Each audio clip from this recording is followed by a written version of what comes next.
The warehouse was collapsing. Steel beams groaned like dying giants. Smoke churned through the darkness, thick and black, swallowing the air.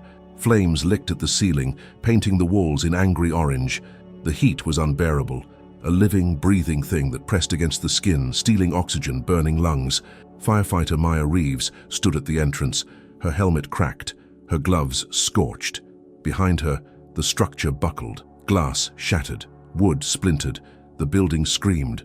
And somewhere inside, a 7-year-old girl was missing. Maya's radio crackled, static. Then Chief Dawson's voice, sharp and final. "Reeves, pull back, now. That's an order." Her hand gripped the leash. At her side, a German shepherd named Ash sat perfectly still, ears forward, eyes locked on the smoke. His body trembled, not from fear, but from restraint. He knew. He always knew. "Leave the dog," the chief said. "We're pulling everyone out." Maya looked down at Ash. His dark eyes met hers. She saw it then, the certainty, the quiet insistence of a creature who understood something humans couldn't yet see. She clipped the leash to her belt and ran back inside. But what she didn't know, what no one knew, was that Ash wasn't just following a scent. He was following a memory. 3 days earlier, the firehouse on Maple Street was quiet. Morning light filtered through the tall windows, soft and golden, casting long shadows across the polished floors. The smell of coffee drifted from the kitchen. Someone had burnt toast again.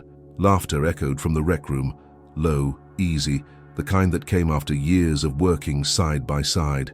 Maya Reeves sat on the concrete apron outside, her back against the fire engine, a mug warming her hands.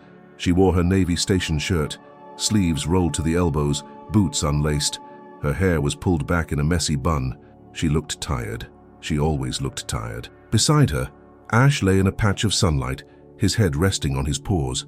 His coat gleamed, black and tan, sleek and strong. He was 4 years old, trained in search and rescue, certified in urban disaster response. But more than that, he was hers. She'd raised him from a pup, trained him herself, learned his language, the tilt of his ears, the tension in his spine, the way his breathing changed when he caught a scent. They didn't just work together, they thought together. Maya remembered the first time she'd brought him to the firehouse. He'd been 8 weeks old, all paws and floppy ears, tumbling over his own feet. The crew had laughed. Chief Dawson had shaken his head. "You really think that furball is going to save lives, Reeves?" She'd looked down at the puppy, who was chewing on her bootlace, tail wagging furiously. "Yes, sir, I do." And she'd been right. Ash had found his first victim at 18 months, a homeless man trapped beneath a collapsed overpass after an earthquake. The man had been unconscious, buried under concrete and rebar. The search team had been ready to call it, but Ash had refused to leave. He'd clawed at the rubble, barking, whining, until Maya had convinced them to dig deeper. They'd pulled the man out alive. After that, Ash became a legend. 3 more rescues followed. A child lost in the woods during a winter storm, hypothermic and barely conscious. An elderly woman trapped in a flooded basement when the river overflowed its banks. A construction worker buried in a trench collapse, his co-worker standing helplessly above, certain he was gone. Every time Ash had been the difference between life and death, but legends didn't pay the bills. "Good boy," Maya murmured now, scratching behind his ear. Ash's tail thumped once against the pavement. Across the lot, Chief Robert Dawson stepped out of his office. He was a broad man, 53, with silver hair and a face carved by decades of heat and loss. He'd been with the department for 30 years. He'd seen buildings fall. He'd pulled bodies from rubble. He'd watched rookies quit after their first fatality. He'd lost friends, partners, people he considered family. He didn't believe in luck. He believed in protocol. He walked toward Maya, his boots heavy on the asphalt. "Reeves." She looked up, shielding her eyes from the sun. "Chief, we need to talk about the dog." Her stomach tightened. "What about him?" Dawson crossed his arms. "Budget meeting last night. City's cutting funding across all departments. They're asking us to reduce non-essential units." "Ash isn't non-essential. He's a dog, Reeves, not a firefighter. He's saved 3 lives in the last year. 4, if you count the construction worker from 2 years ago. And he costs us 10 grand annually in training, vet bills, liability insurance, and specialized equipment." Dawson's voice was flat, not cruel, just factual. "I'm not saying he's gone tomorrow. I'm saying we need to justify his place on the team. And right now, with the numbers the city's looking at, a K-9 unit is a luxury we might not be able to afford." Maya's jaw tightened. He's worth more than the numbers. Then prove it. He turned and walked back inside. Maya sat there staring at the empty doorway, her hands clenched around the mug. The coffee had gone cold. She thought about the city council meeting she'd attended last month, the rows of suits and spreadsheets, the talk of operational efficiency and resource allocation. They'd looked at Ash like he was a line item, an expense, a luxury they could no longer afford in tight economic times. None of them had been there when Ash found the construction worker. None of them had seen the man's wife collapse in relief when they brought him out alive. None of them had heard the child's mother sob with gratitude when Ash led them to her daughter in the woods, her body temperature dangerously low, her lips blue from hypothermia. Numbers didn't capture that. Spreadsheets didn't measure the weight of a life saved. Budget reports didn't account for the families that stayed whole because of a dog's nose, a dog's instinct, a dog's refusal to give up. But Maya knew, and Ash knew. Ash lifted his head now, looking at her with those steady brown eyes. Patient, trusting, waiting. She exhaled slowly. "We'll figure it out, boy." But deep down, she wasn't sure. Later that morning, Maya took Ash through his training drills in the empty lot behind the station. She set up obstacles, a tunnel made of plastic barrels, a balance beam constructed from old scaffolding, a mock debris pile assembled from old pallets and sandbags. Ash navigated each one with precision. He was fast, agile, responsive to every command. When she gave the signal, he dropped to the ground instantly. When she whistled, he returned to her side without hesitation. When she hid a scented article beneath the debris pile, he found it in less than 30 seconds, his tail wagging with pride. Perfect, as always. "You're showing off," said a voice behind her. Maya turned. It was Jake Chen, one of the younger firefighters. He was 26, built like a linebacker, with an easy smile and a tendency to crack jokes at the worst possible moments. But he was good at his job, reliable, brave, and he loved Ash almost as much as Maya did. "Just keeping him sharp," Maya said. Jake knelt down, and Ash immediately trotted over, tail wagging. Jake scratched his chest, and Ash leaned into him, eyes closing with pleasure. Heard the chiefs thinking about cutting him. Word travels fast. It's a small house. Everyone knows everything. Jake looked up at her, his expression serious despite his usual levity. "For what it's worth, I think it's bullshit. Complete bullshit. Thanks. You gonna fight it?" "I don't know how." Jake stood, brushing dust off his knees. "Show them what he can do. Make it impossible for them to say no. Make them see what we see." Maya nodded slowly. "Yeah, maybe." But even as she said it, she felt the weight of uncertainty pressing down on her chest. How do you prove the value of a life saved? How do you quantify loyalty, instinct, trust? How do you put a price tag on the moment when a dog's bark means the difference between rescue and recovery? How do you explain that Ash wasn't just a tool, he was a partner? That evening, Maya sat in her small apartment, a one-bedroom on the 3rd floor of an old brick building downtown. The walls were bare except for a few framed photos, her academy graduation, a shot of her and Ash on a hiking trail in the mountains, a faded picture of her father in his firefighter's uniform, young and smiling, standing in front of Engine 12. He died when she was 17. Sudden cardiac arrest. He'd been 51, healthy, strong. One moment he was there. The next, he was gone. She'd joined the department because of him, because she wanted to finish what he'd started, because she wanted to save the people he couldn't, because she wanted to honor his memory in the only way she knew how. Ash lay on the couch beside her, his head resting in her lap. She stroked his fur absently, staring at the ceiling, her mind spinning. Her phone buzzed, a text from her mom. "Heard about the budget cuts, you okay?" Maya sighed. Her mother always knew, always worried, always checked in. Even when Maya insisted she was fine, she texted back, "I'm fine, we'll figure it out." "You always do. Love you, sweetheart." "Love you too." She set the phone down. Ash shifted, pressing closer against her leg, sensing her tension. She looked down at him. "What am I going to do with you?" she whispered. His tail wagged once, thumping softly against the couch cushion. The next morning, Maya arrived at the station early. The sun was just beginning to rise, painting the sky in shades of pink and orange. The air was cool, crisp, carrying the smell of dew and freshly cut grass from the park across the street. She found Chief Dawson in his office, already working through paperwork.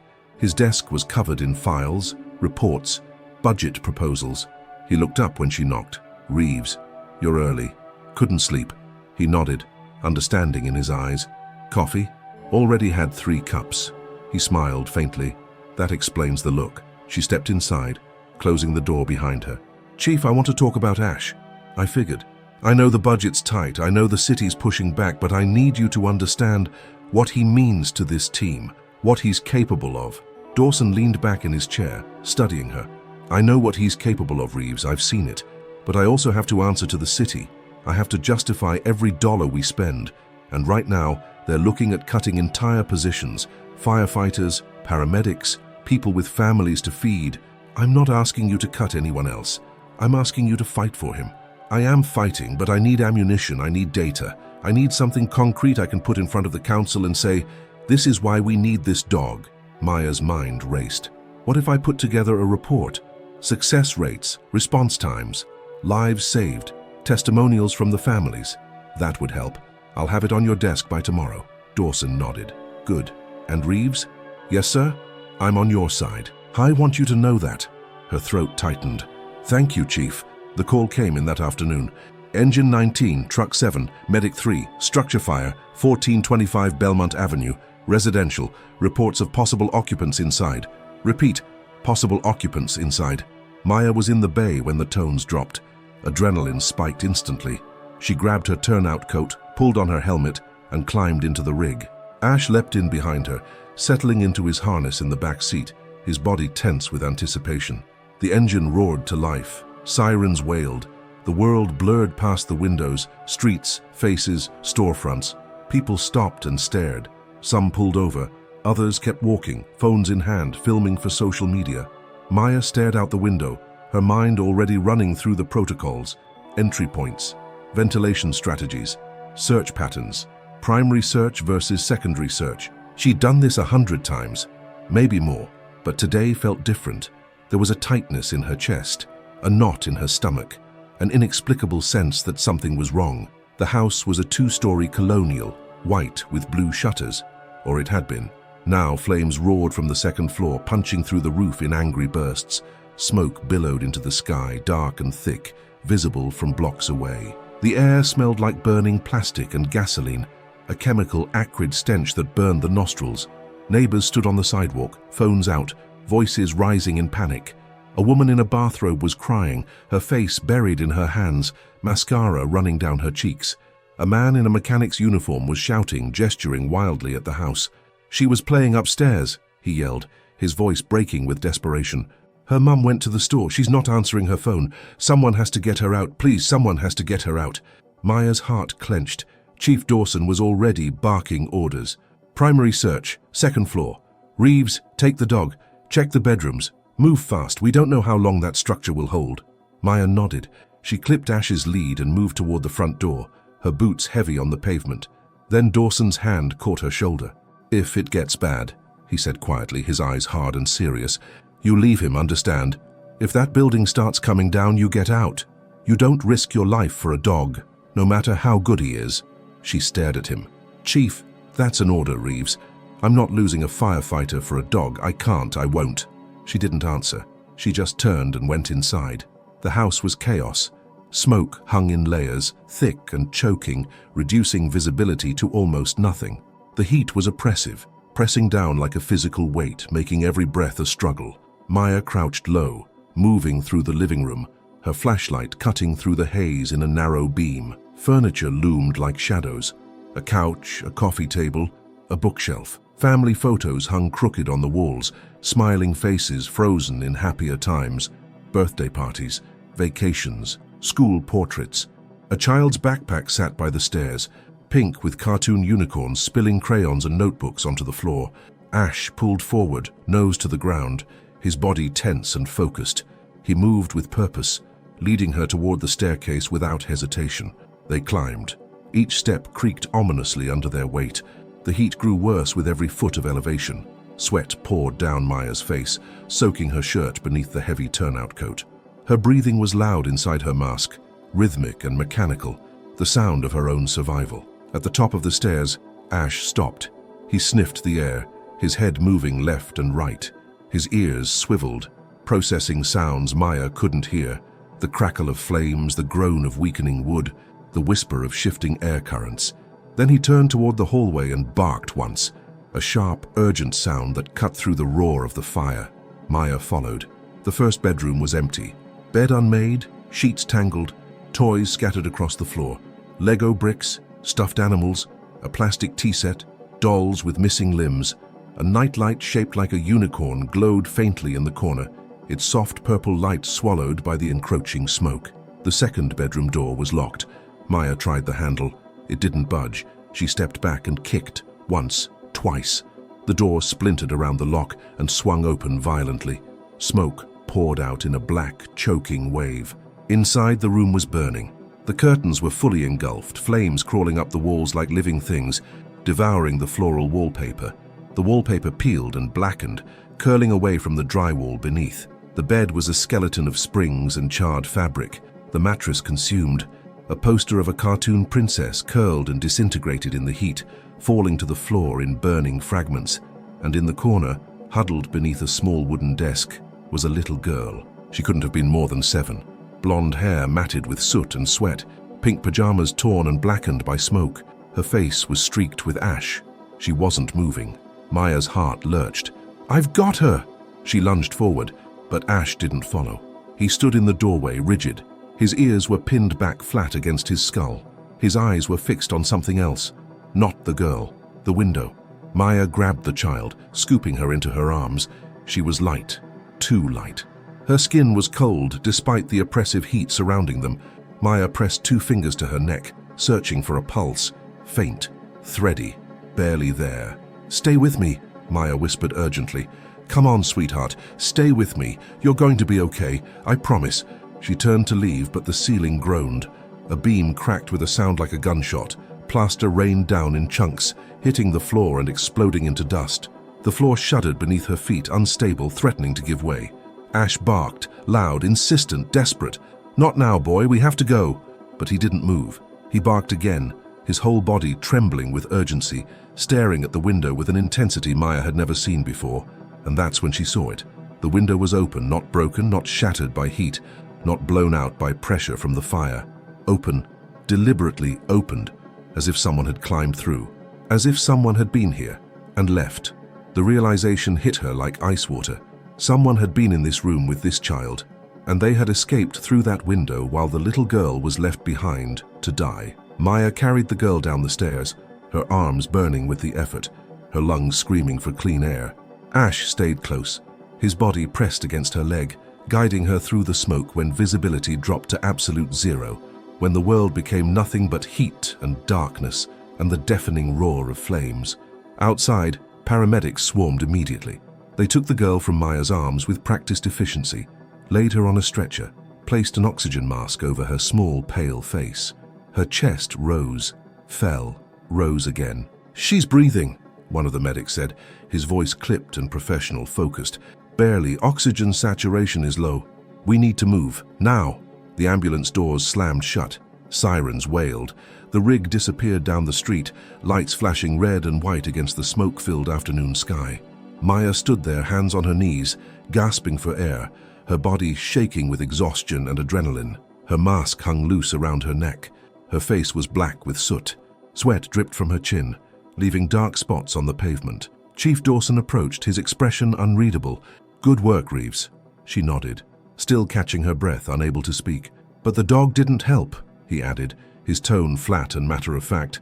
"He just followed you in and out, didn't alert, didn't find anything we wouldn't have found anyway." Maya looked down at Ash. He was sitting at her feet, calm now, watching the crowd of neighbors and firefighters with alert eyes. "He did help," she said quietly, her voice hoarse from smoke. Dawson frowned. "How?" The window was open. So the fire started in that room, Chief. If the window was open, someone was in there. Someone opened it. Someone climbed through and left that little girl to die. Dawson's expression hardened. His jaw tightened. "You're saying this wasn't an accident?" "I'm saying Ash knew something was wrong. He was alerting to the window, to whoever went through it. He knew someone had been there." The chief exhaled sharply through his nose, his breath visible in the cool air. "We'll let the fire investigators handle it. For now, you and the dog are off active duty until I say otherwise." Maya's stomach dropped. "What?" You heard me, I need you on standby. We can't afford distractions right now, and if this turns into an arson investigation with possible suspects, Ash isn't a distraction. That's not your call, Reeves. His voice was firm, final, leaving no room for argument. Take the rest of the day, get cleaned up, get some rest. We'll talk tomorrow. He walked away, barking orders at the rest of the crew, coordinating with the fire investigators who had just arrived. Maya stood there, fists clenched at her sides, heart pounding in her chest.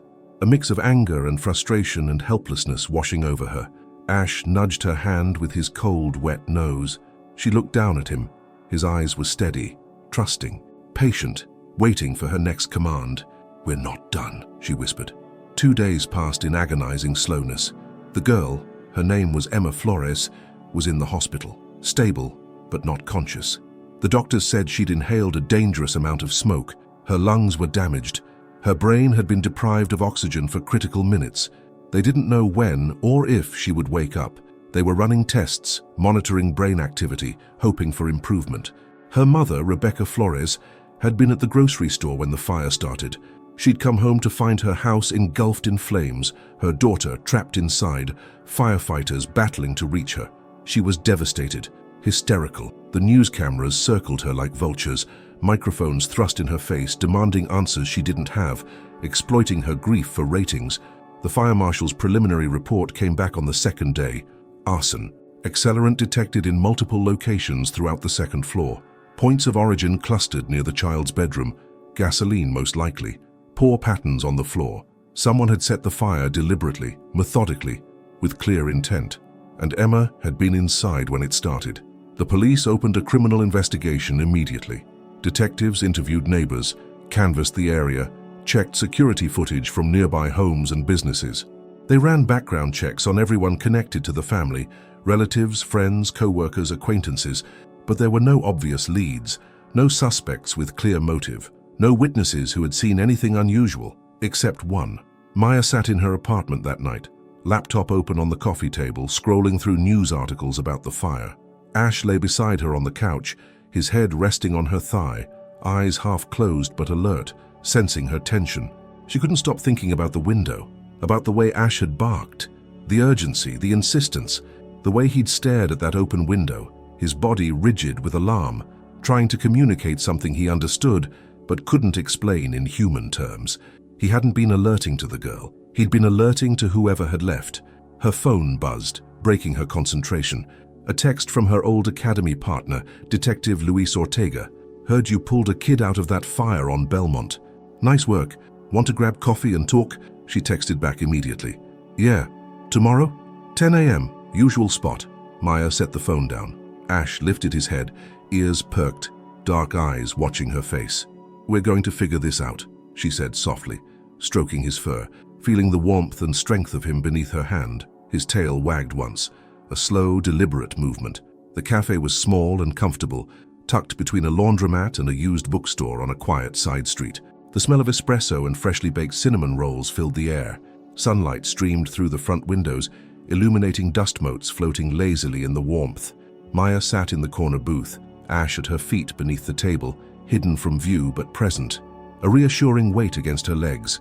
She'd ordered a caramel latte, her one indulgence, and was halfway through it when Luis Ortega slid into the seat across from her.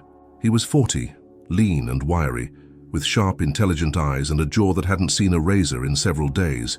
He wore a rumpled button-down shirt and faded jeans. He carried 2 more cups of coffee, black for him, another latte for her. "You look like hell," he said, grinning. "Thanks. You're looking pretty rough yourself." "Fair enough." He set the cups down.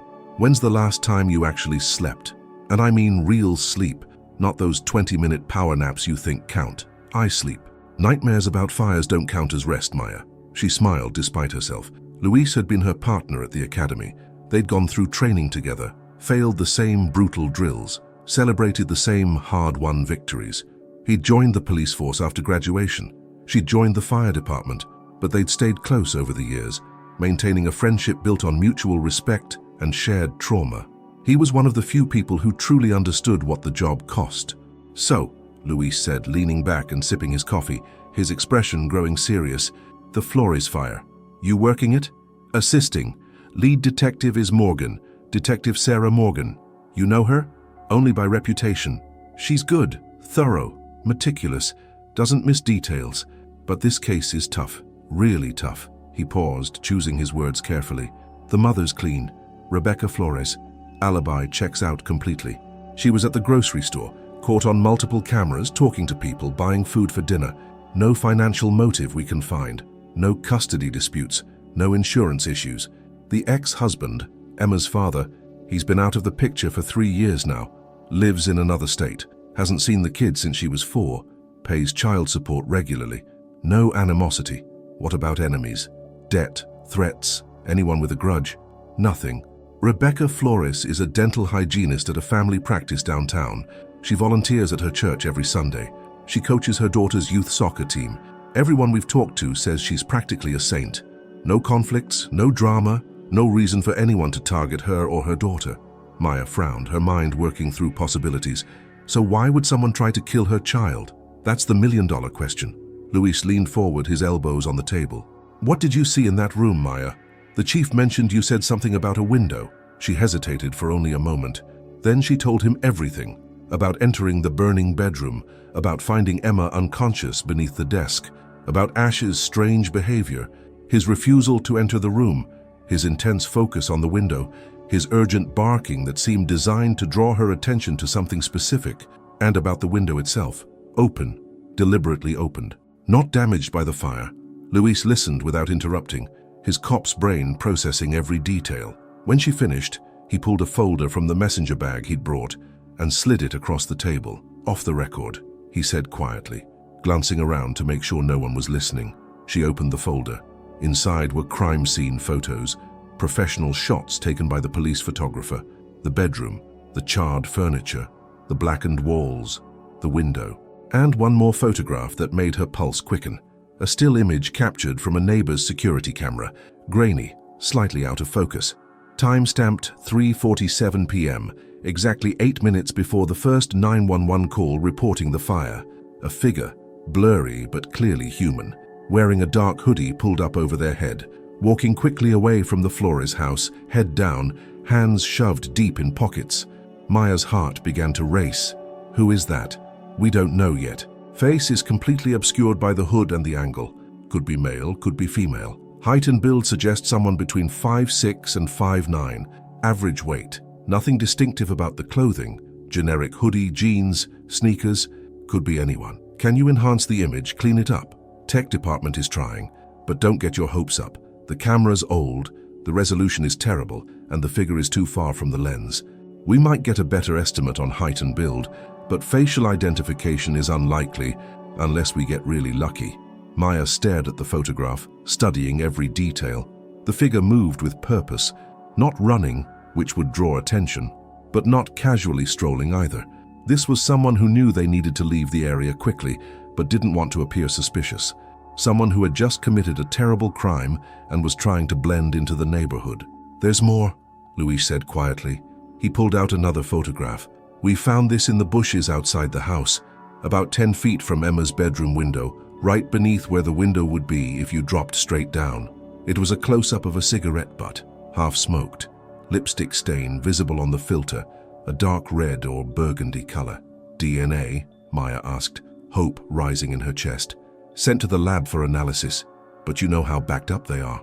Results take at least a week, sometimes 2. We're pushing for priority processing, given that this is attempted murder of a child, but even then, he shrugged. She looked up at him, meeting his eyes. You think whoever set the fire was standing outside, smoking, watching the house burn? I think it's possible, more than possible. Luis's voice was grim, his jaw tight.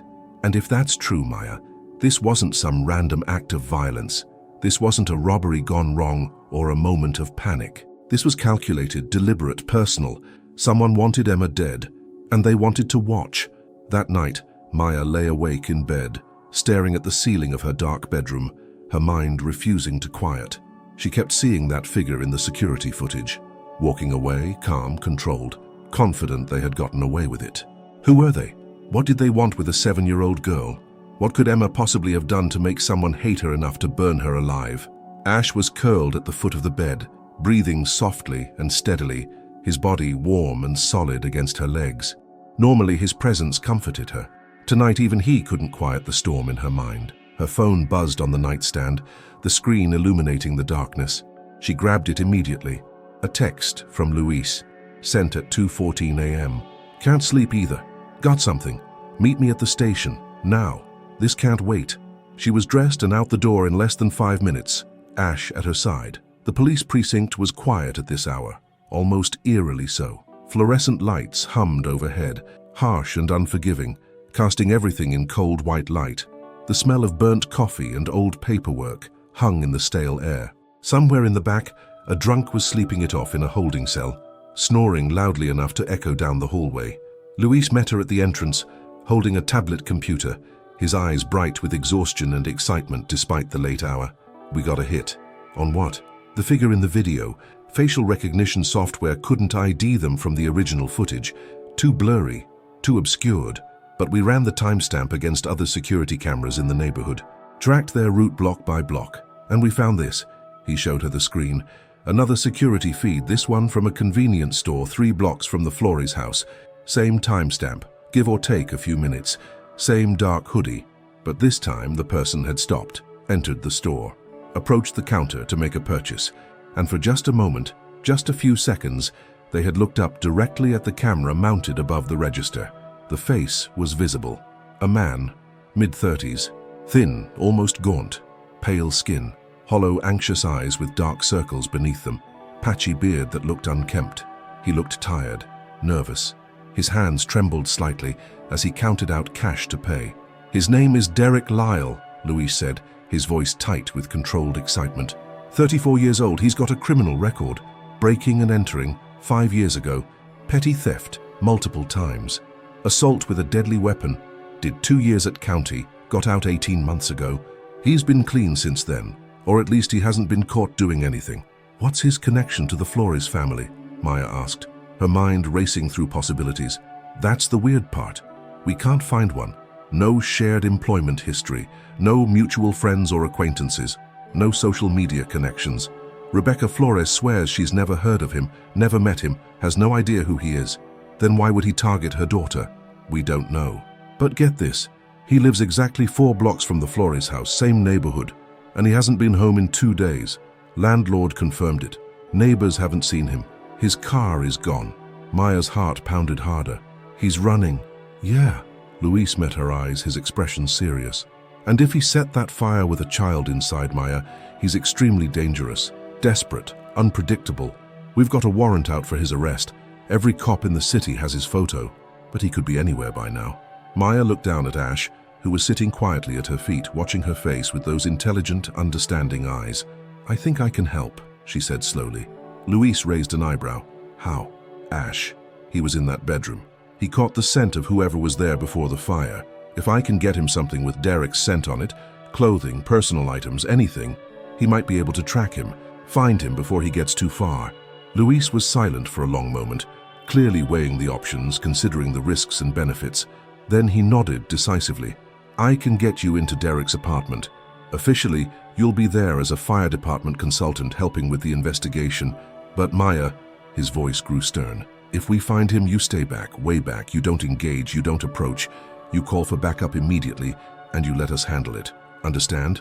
"Understood." Derek Lyle's apartment was on the 3rd floor of a rundown building on the east side of the city. The hallway leading to his door smelled strongly of mildew and old garbage that hadn't been taken out. Paint peeled from the walls in long strips, exposing water-stained drywall beneath. A single bare bulb flickered overhead, casting inconsistent shadows. Luis knocked firmly on the apartment door, his other hand resting on his service weapon out of habit. "Police, Derek Lyle, this is the police. Open the door." No answer, only silence. He unlocked the door using the master key provided reluctantly by the building's landlord, a nervous older man who had waited downstairs. Inside, the apartment was small, cramped, and filthy. Fast food containers littered every surface. The floor, the counter, the small table by the window. Empty beer bottles lined the kitchen counter in rows. The sink was full of dishes crusted with mold, some of them growing fuzzy patches of unidentifiable fungi.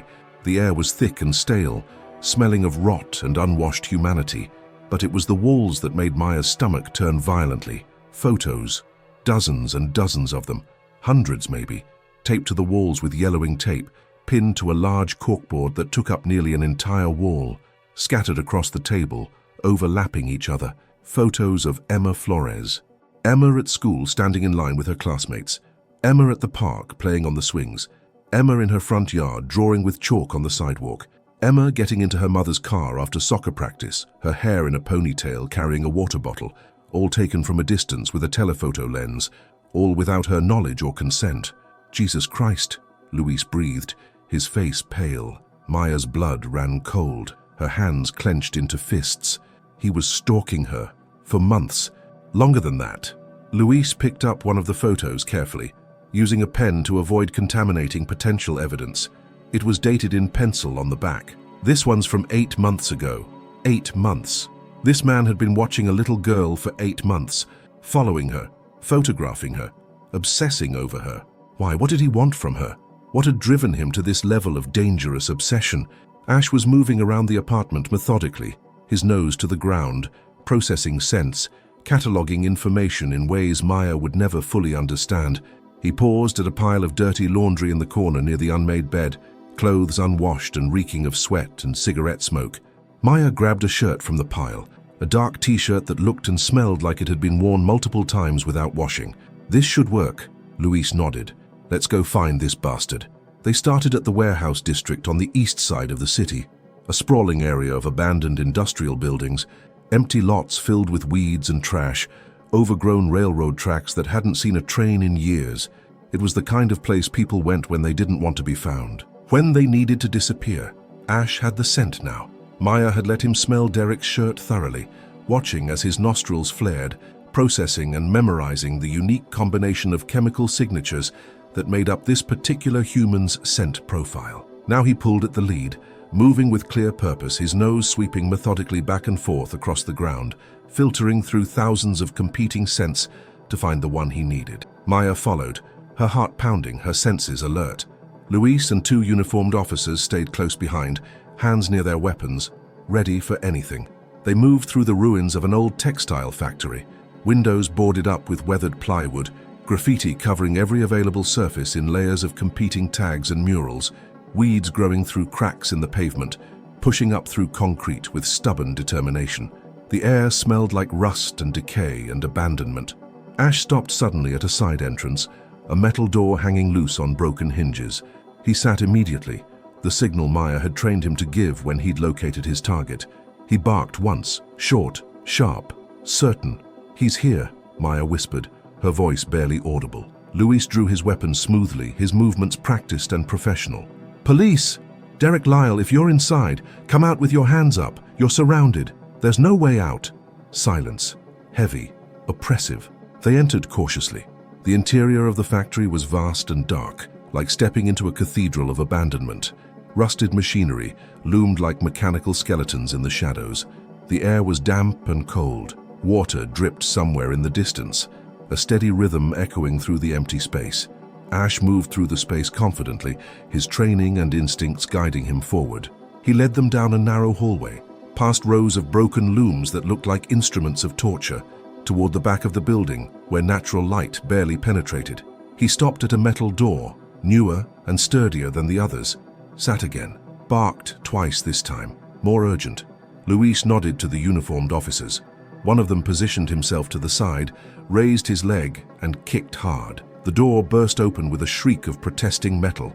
Inside was a small room that had clearly been used recently, a stained mattress on the floor, more fast food wrappers, fresh ones this time, empty bottles, some still containing liquid, a battery-powered lantern sitting on an overturned crate, and a makeshift altar that made everyone stop in their tracks.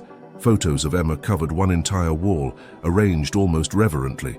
Dozens of candles burned beneath them, tea lights and pillar candles and votives, wax pooling on the floor in multicolored puddles. In the center of the arrangement was a larger photo of Emma, an 8x10 print, with the word "Angel" written across the top in shaky handwriting. "What the hell is this?" one of the officers muttered, his voice hushed with horror and disgust. Luis holstered his weapon slowly, his face pale, his jaw clenched so tight, muscles jumped in his cheek. "He's completely obsessed with her. This is beyond stalking, this is..." I don't even know what to call this. Maya's stomach churned violently. She felt sick. But why? Why her? Before anyone could venture an answer, a sound echoed from somewhere deeper in the building. Footsteps. Fast footsteps. Running. "Go!" Luis shouted, drawing his weapon again. "Don't let him get away!"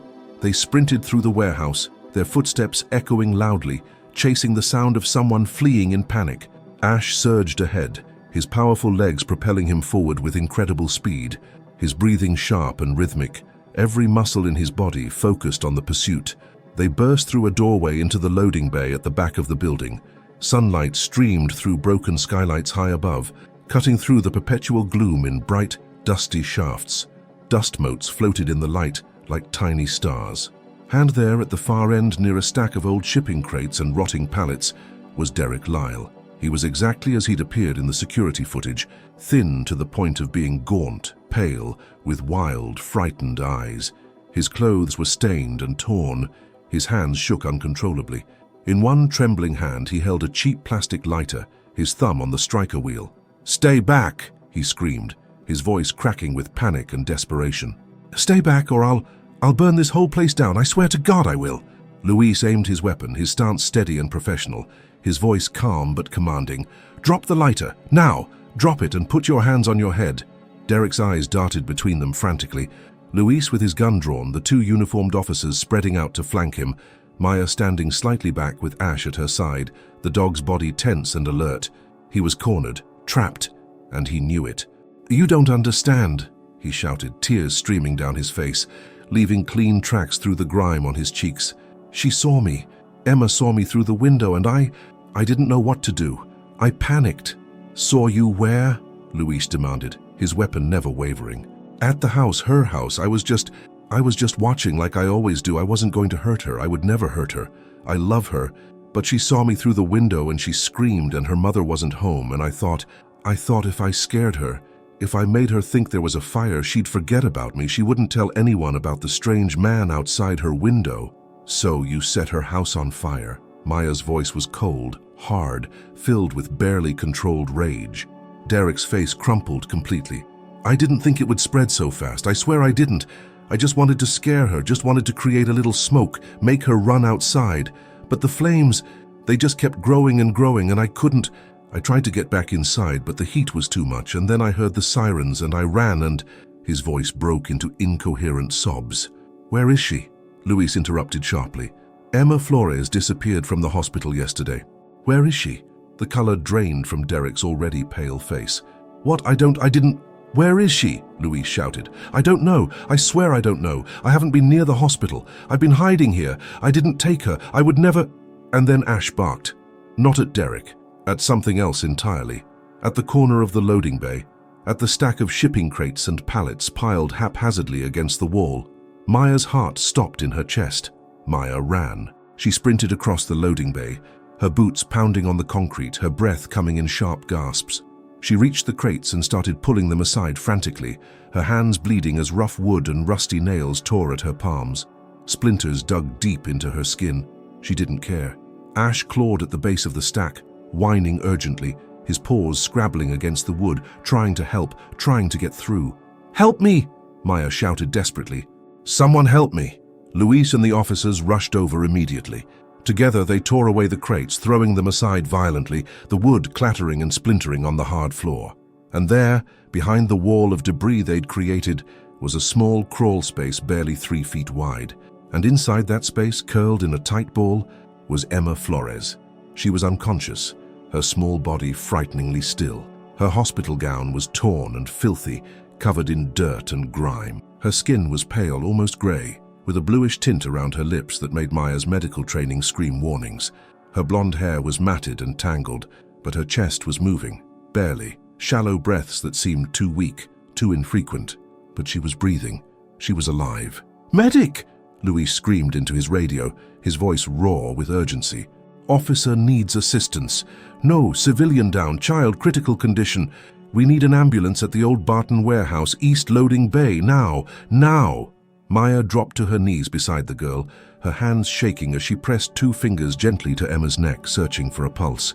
It was there, weak, thready, irregular, But there, Emma, she whispered, her voice breaking, tears streaming down her face. Stay with me, sweetheart. Please stay with me. You're safe now. You're going to be okay. I promise you're going to be okay.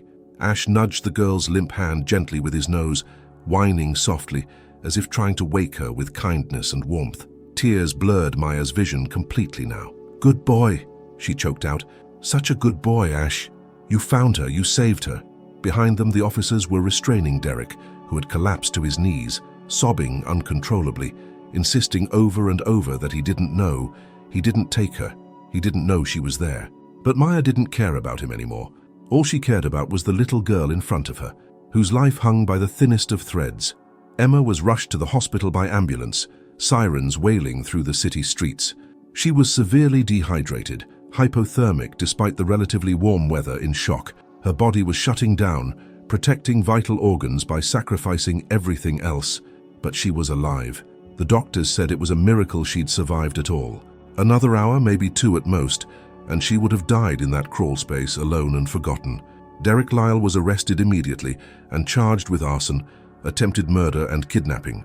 He was taken to county jail to await trial. But as the investigation continued over the following days, a second, more disturbing truth emerged. Derek hadn't taken Emma from the hospital. It was someone else entirely. A nurse named Claire Henson, who worked the night shift in the pediatric ward. She was 31, quiet, kept to herself, had worked at the hospital for 3 years with an unblemished record. She'd been working the night Emma was brought in after the fire. She'd overheard the police talking in hushed voices about the investigation, about Derek, about the photos found in his apartment, about the stalking, and she'd realized something that made her blood run cold. Derek was her boyfriend. They'd been together for 8 months, exactly as long as Derek had been stalking Emma. She'd known he had problems.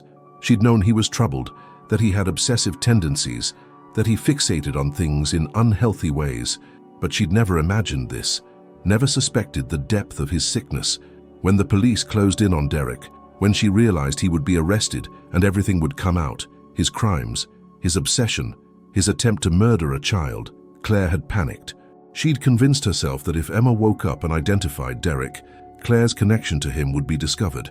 She'd lose her job, her license, her freedom. She'd be implicated as an accessory, even though she'd known nothing about what Derek had done. So in a moment of desperate, irrational panic, she'd taken Emma from her hospital bed in the middle of the night. She'd disconnected the monitors carefully, timing it during shift change when everyone was distracted. She'd placed Emma in a large laundry cart, covered her with soiled linens, and wheeled her out through the service entrance where security cameras had a known blind spot. She'd driven Emma to the warehouse, knowing Derek sometimes hid there when he needed to disappear. She'd left Emma in that crawl space with a bottle of water and some crackers, planning to return later, planning to figure out what to do next. But she'd never gone back. Fear had paralyzed her. Guilt had consumed her. She'd convinced herself that Emma would be found quickly, that someone would notice, that everything would be okay. She'd been wrong.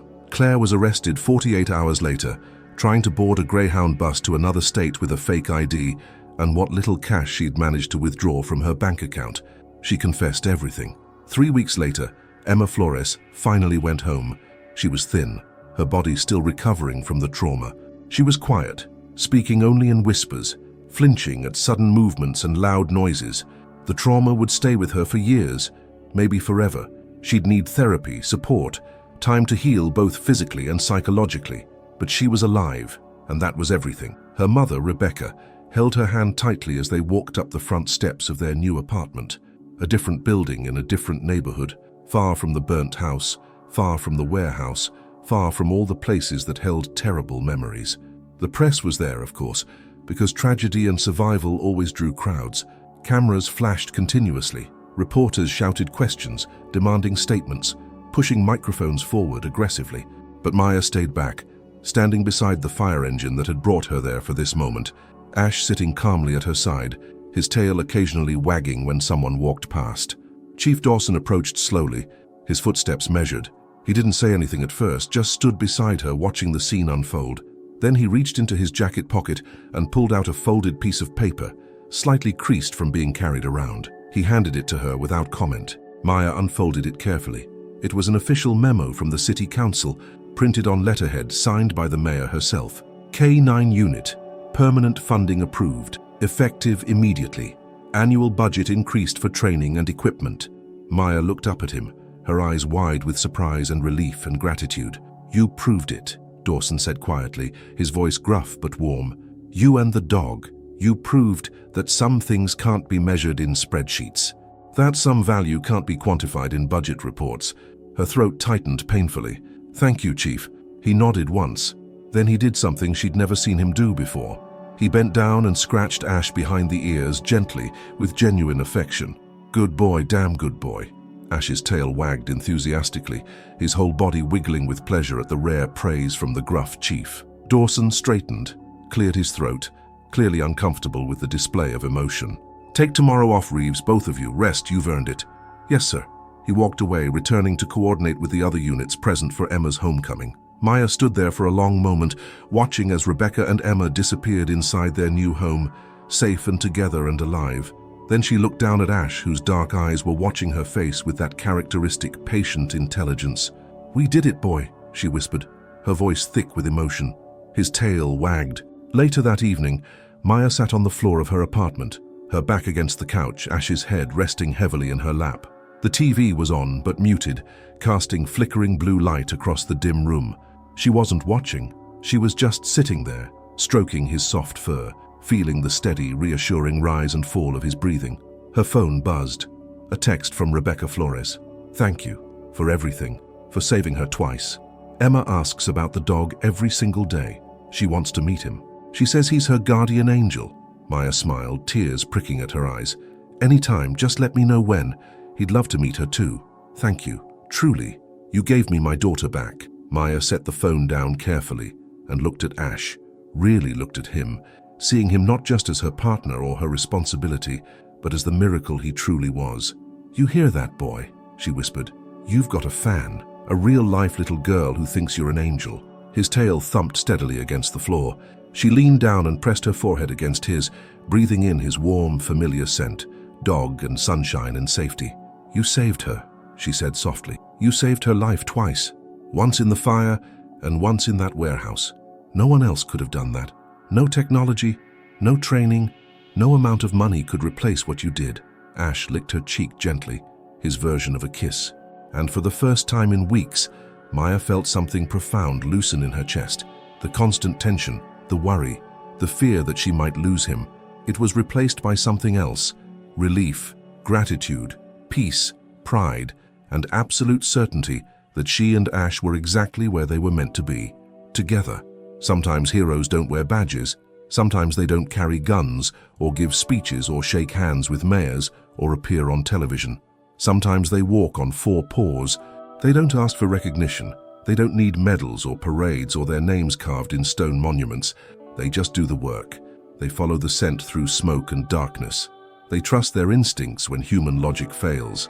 They find the lost when everyone else has given up hope, and they remind us gently, persistently, wordlessly, that loyalty, true unwavering loyalty, can save lives. Ash never knew he was a hero. He never understood that newspapers wrote articles about him, that the mayor sent a commendation letter, that the fire department created a memorial plaque with his name engraved in brass. He only knew one simple truth. When Maya ran into the fire, he ran with her. When she searched in the darkness, he searched beside her. When the world told her to give up, to walk away, to accept defeat, he never did. Because that's what love does. Real love, pure love, unconditional love. It doesn't calculate risks. It doesn't weigh odds. It doesn't measure costs against benefits. It doesn't leave. It doesn't quit. It stays. Even when the smoke is so thick you can't see your hand in front of your face. Even when the flames are so high they seem to touch the sky. Even when everyone else, every rational, logical person, says to walk away, to save yourself, to accept that some people can't be saved, it stays. And sometimes, in those dark moments when hope seems lost and death seems certain, that stubborn, beautiful refusal to give up is enough. Enough to find the missing, enough to save the dying, enough to bring someone home. Maya would go on to work hundreds more calls with Ash over the years that followed. They would save more lives. 3 more before Ash retired at age 9, his joints stiff with arthritis, but his heart still strong. They would face more fires, more collapses, more impossible situations where success seemed unlikely, and failure seemed inevitable. But she would always remember Emma Flores. Always remember the day in the warehouse when Ash refused to give up. The day he found a little girl when no one else could, when even the best detectives and the most advanced technology had failed. The day he proved beyond any doubt that some things, loyalty, trust, instinct, love, can't be measured in numbers. They can only be measured in lives, in families kept whole, in children who grow up because a dog refused to stop searching. And Ash had saved one. Just one little girl with blonde hair and a future that almost ended at age 7. That was enough. That would always be enough. Because in the end, every single life matters. Every single person deserves to be found. And sometimes, it takes a hero on 4 paws to remind us of that truth.